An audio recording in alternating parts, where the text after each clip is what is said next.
and everything are made of particles. But when the universe began, no particles had mass. They all sped around at the speed of light. Stars, planets, and life, as we know, could only emerge because particles gain their mass from a field associated with the Higgs boson. The Higgs field is known to give mass to subatomic particles, like quarks and leptons that make up matter. Imagine there's a party going on, a dog party. Let this dog party be a so-called Higgs field. Now, if a cat entered the party, no dog would want to interact with the cat because dogs do not like cats. So the cat can easily cross the room and go over to the treat table. This cat is like those particles that don't interact with the Higgs field. Example, photons, which are called massless. So particles that don't interact at all with this field are called massless. On the other hand, if Bruno, a very famous dog, entered the party, all dogs will want to interact with Bruno. Bruno strongly interacts with the crowd, and thus he will move slowly across the room. Bruno becomes a massive particle due to his interactions with the field,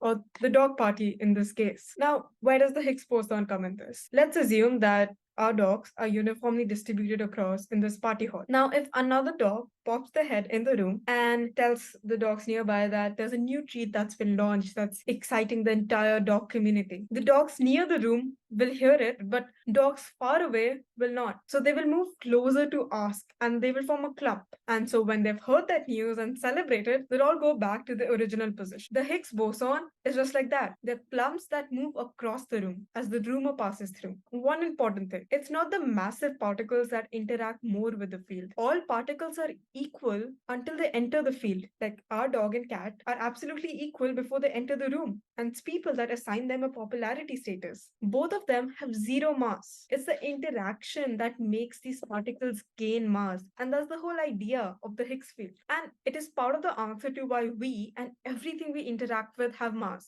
feeding our natural human curiosity about our universe and how it evolved.